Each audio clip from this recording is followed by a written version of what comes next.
Welcome to Conceptual Code. Learn, build, evolve with Greg. इस video में हम HTML code का चैप्टर 4 पढ़ रहे हैं, जिसमें हम लिंक्स एंड एंकर्स के बारे में बात करेंगे। इसमें हम सीखेंगे लिंक्स और एंकर्स में क्या डिफरेंस है और इन्हें कैसे यूज करते हैं, क्यों यूज करते हैं। तो चलिए स्टार्ट करते हैं। लिंक्स लिंक्स दो तरीके से यूज होती है, एक हेड में और एक बॉडी में। हेड में जब आप लिंक को यूज करते हैं, ना तो वो क्लिकेबल होती है और ना ही वो आपको शो होती है। जब आप बॉडी में उसे यूज कर रहे होते हैं तो आपको शो भी होती है और वो क्लिकेबल भी होती है और उसे एंकर के नाम से भी जाना जाता है। जब आप बॉडी में लिंक को यूज कर रहे होते हैं तो बॉडी के नाम से जाना जाता है, एंकर के नाम से जाना जाता है। ये बॉडी में ऐसे ए टाइप से लिखते हैं और हेड में से लिंक टाइप से लिखते हैं। जो हेड में जब आप लिंक को ऐड कर रहे होते हैं तो external resources like CSS file, telecom, fund, etc को इंपोर्ट करने के लिए यूज होता है। जब आप बॉडी में लिंक को यूज कर रहे होते हैं तो ये नेविगेट करता है अदर पेज को, फाइल को, सेक्शन को या वेबसाइट को। इसी प्रकार से आप देख सकते हैं एंकर। एंकर हमने बताया कि लिंक जब आप बॉडी में यूज करते हैं तो एंकर कहलाते हैं। तो हम यहाँ समझ सकते हैं कि एंकर क्या होते हैं। कि एंकर बॉडी में यूज होने वाली लिंक होती है। इसे ए से लिखते हैं। ये एक तरीके की हाइपर लिंक्स होती हैं जो हमें एक्सटर्नल पेज पर, इंटरनल सेक्शन पर, मतलब किसी एक सेक्शन से दूसरे सेक्शन पर ले जाने में मदद करती हैं। ईमेल और डाउनलोड ETC में हमें हेल्प करती हैं एंकर टैग।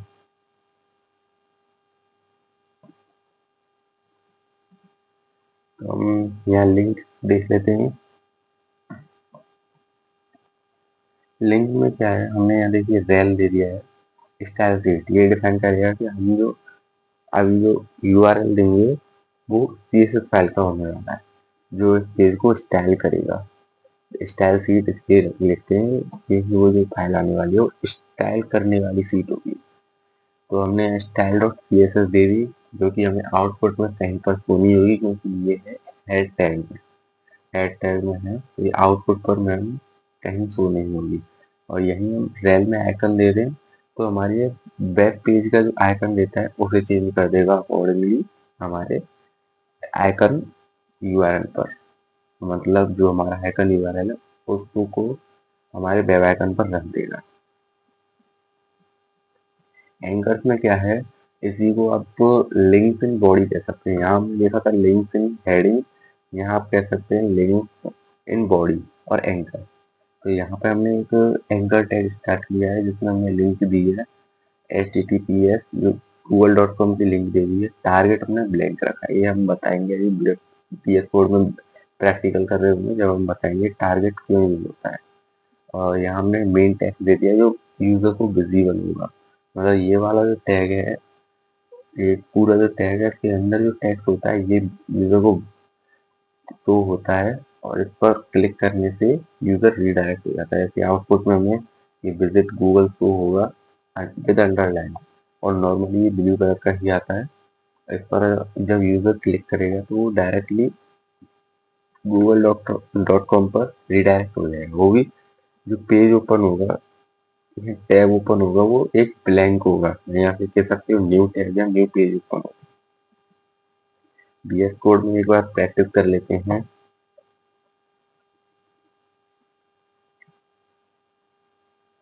ये हमारा VS कोड है। यहाँ हमने नॉर्मली यहाँ हम नॉर्मल इसे स्टार्ट कर लेते हैं। ये हमारा VS कोड ओपन हो चुका है। ये हमने बेसिक बॉलर प्लेट में ओपन कर लिया स्ट्रक्चर। यहाँ हम देखते हैं लिंक ऐड करके। जैसे हमारी यहाँ पर एक index.css फाइल पड़ी हुई है, उसे हम यहाँ ऐड करके देखते हैं।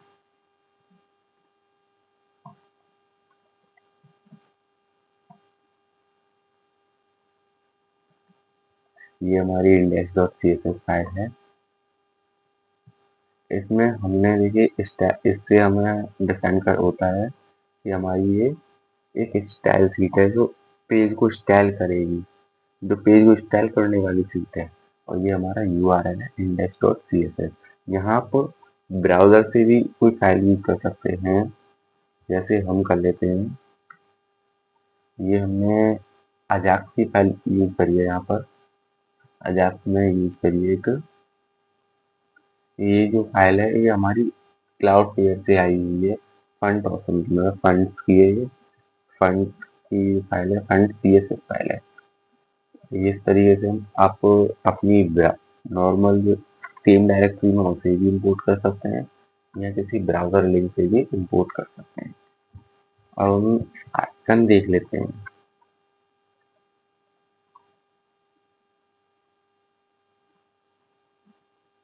आइकन में हमारे पास वैसे भी कोई आइकन है नहीं है, तो हम यहाँ कोई आइकन ऐड करते हैं तो हमारा वो आइकन ब्राउज़र में शो होगा। मैं एक बार इसे रन करके दिखाता हूँ और आपको बताता हूँ कि कैसे कैसे होगा। पहले मैं यहाँ पर एक आइकन ऐड कर लेता हूँ। यहाँ पर हमने HTML लोगो का PNG इंपोर्ट कर लिया है, बट अभी हमने यहाँ टैग दे रखा है इमेज एक्स आइकन, मतलब जो आइकन है, मतलब जो इमेज रहेगी हमारी वो आइकन फॉर्मेट की रहेगी, वाइल हमारी जो इमेज है PNG है। तो हम इसे अभी के लिए हटा देते हैं, क्योंकि हमने आइकन फाइल यूज नहीं की है और आइकन फॉर्मेट की फाइल यूज नहीं की है। हमने जो फाइल यूज की है वो है PNG, या फिर हम यहाँ ऐड कर सकते हैं टाइप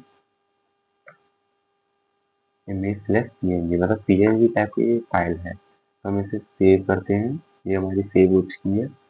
इसे एक बार रन करके हम देख लेते हैं।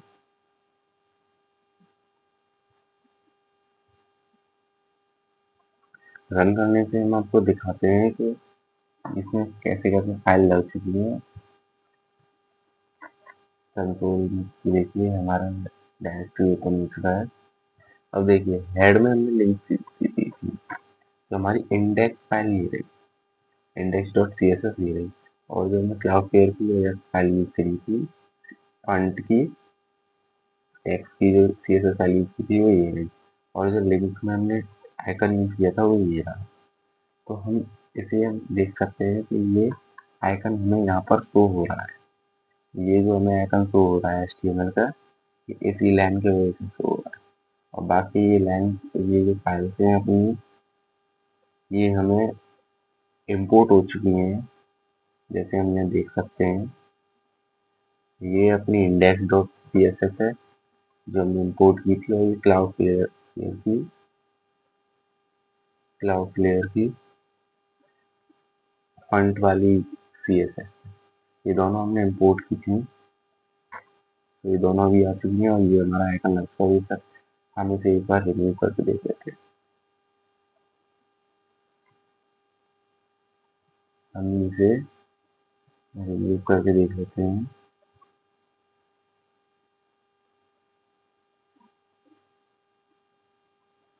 यहाँ से हमारी जो है आइकन हट चुका है। अब नॉर्मली एक ब्राउजर का आइकन आ रहा है। इस तरीके से हम यहाँ पर अगर हम वापस ऐड कर देते हैं,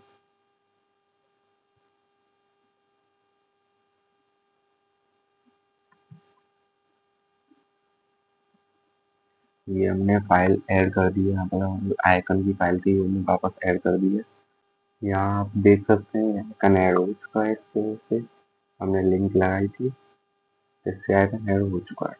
अब हम एक बार इसे और देख लेते हैं कि बॉडी में कोई URL कैसे ऐड कर सकते हैं, मतलब किसी टारगेट को कैसे इंक्लूड कर सकते हैं एंकर टैग में। ये हमने एंकर टैग ओपन कर लिया है। लिंक डाल देते हैं हम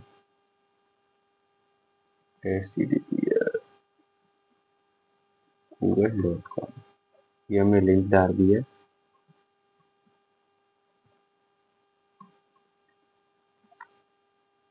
टारगेट हम ब्लैंक कर देते हैं, क्योंकि हमें ये न्यू पेज पर खोलना है। टारगेट देखिए सेल्फ होता है, ब्लैंक होता है। सेल्फ में क्या होता है कि जो लिंक है वो अपने पेज पर ही खुल जाती है, जो हमारा ओपन था, जो पहले से खुला था पेज, वो बंद हो जाता है। और जो नया लिंक है वो ओपन हो जाता है सेम पेज में। सेम पेज में यूज हो जाता है। पेरेंट में वो पेरेंट मोड में ओपन हो जाता है, टॉप में वो टॉप मोड में ओपन हो जाता है। इस तरीके से हमने ये डाल दिए यहाँ पे, क्लास हमने ये दे दी। ये हमने जो लिंक डाली है ये क्या करेगा, न्यू टैब में ऐसे ओपन कर देगा। न्यू टैब देखिए गूगल आ चुका है यहाँ लिखा हुआ, ये न्यू टैब में गूगल को ओपन कर देगा। शायद ब्लैंक लगा लेंगे, एक पेरेंट लगा दिया हमने, पेरेंट भी ओपन कर रहा है, ब्लैंक लगाते हैं। ये ओपन करेगा, और ये ब्लैंक में हमने डाला तो हमारा जो ब्लैंक में google.com ओपन हो गया। अगर हम सेल्फ डाल देते हैं यहाँ तो ये इसी पेज में ऐसे ओपन कर देगा।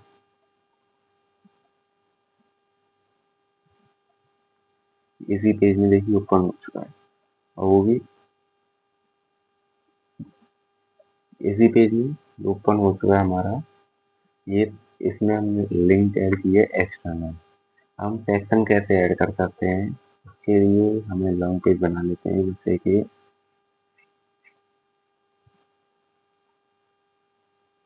हम एक लॉन्ग पेज बना लेते हैं जिसमें हम 2 सेक्शंस बना देते हैं, और एक सेक्शन से फिर दूसरे सेक्शन में लिंक से यूज करेंगे।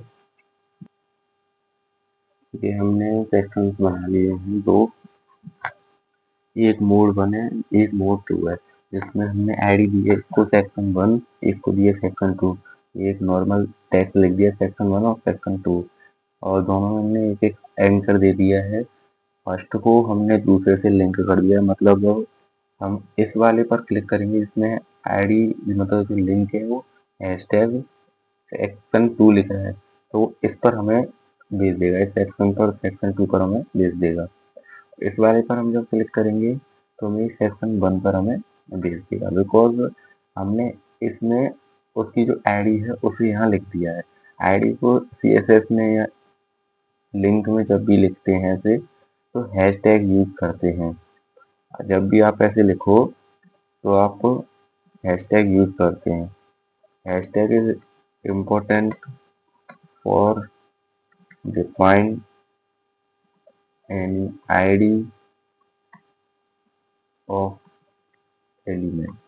मतलब हैशटैग जो है वो डिफाइन करने के लिए होता है एलिमेंट की आईडी को, तो हमने यहाँ हैशटैग यूज किया है।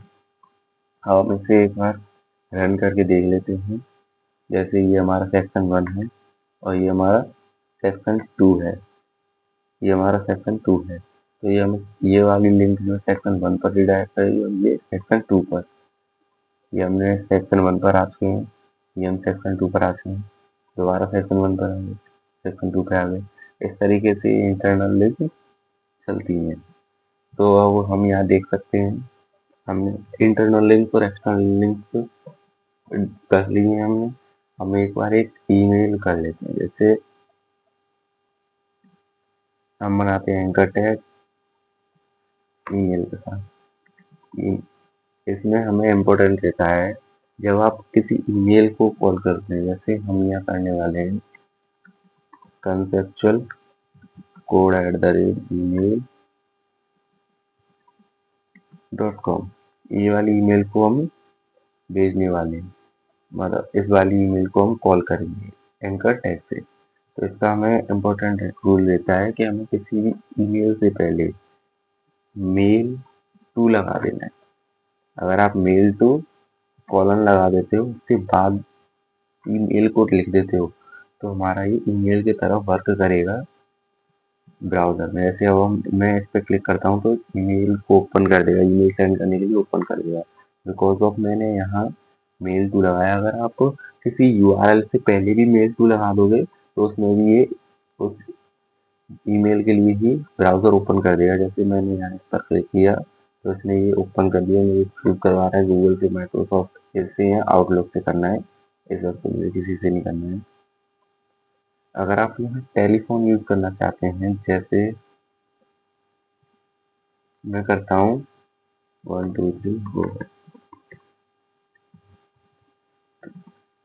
तो ये हमने एक नंबर रैंडमली ले लिया है। इसे हम यहाँ यूज कर सकते हैं। ईमेल के लिए हमने मेल टू यूज किया था। मोबाइल नंबर के लिए हम टेल यूज करेंगे, मतलब टेलीफोन। ये हमारा डिपेंड करेगा कि हम जो लिंक यूज कर रहे हैं वो एक टेलीफोन लिंक होगी। अब हम इस पर जाके देख सकते हैं कि हमारा टेलीफोन पर क्लिक करेंगे तो टेलीफोन के लिए अलाउ करेगा, but we have not calling app in PC. हमारे पीसी में कोई कॉलिंग ऐप है नहीं तो हम ओपन नहीं कर रहे हैं। वो ओपन करने के लिए बोल रहा है। अगर आप व्हाट्सअप लिंक यूज करते हैं तो वो व्हाट्सअप ओपन करने के लिए बोल देगा। तो अगर आपने कोई प्लेटफॉर्म डाउनलोड कर रखा है तो प्लेटफॉर्म ओपन करने के लिए बोल देगा, वरना ब्राउजर में यूज करने के लिए। डाउनलोड करनी है कोई फाइल, जैसे कि पीडीएफ वगैरह डाउनलोड कर सकता है। हम इस पीएनजी को डाउनलोड करते हैं, एचटीएमएल फाइल है। अब इसके लिए हम इसे नॉर्मल ये हम ओपन कर लेते हैं। इसलिए कि डायरेक्ट इस पर हमें पीएनजी पर रिडायरेक्ट कर दिया। हमें ये डाउनलोड करनी है तो हम एक आरटीयू यूज करेंगे, डाउनलोड। ये जो आरटीयू है ये इस एंकर को अलाउ करेगा कि इस फाइल में जो यूआरएल है वो हमें डाउनलोड करना है। जैसे ये डाउनलोड के लिए ऑप्शन आ चुका है। एक बार हम HTML फाइल या JS फाइल को यूज करके देख लेते हैं। हमें ये पता चल जाए कि हम सोर्सेस फाइल को डाउनलोड कैसे कर सकते हैं। जैसे हमने यहाँ PNG किया, ये हमारा इंडेक्स फाइल भी डाउनलोड के लिए आ गया है। तो हमारी इंडेक्स फाइल की वो भी डाउनलोड के लिए आ गई है। इंडेक्स आ चुकी है। और इसी तरीके से आप किसी भी फाइल को डाउनलोड कर सकते हैं एंकर टैग में डाउनलोड एट्रीब्यूट्स को ट्रू करके।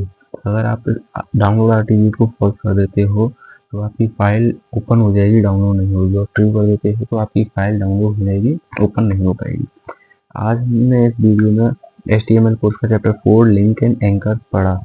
नेक्स्ट वीडियो हमारी चैप्टर 5 की इमेजेस एंड एट्रीब्यूट्स की होगी, जिसमें हम इमेजेस एंड एट्रीब्यूट्स पढ़ रहे होंगे। Thanks for watching. मिलते हैं नेक्स्ट वीडियो में।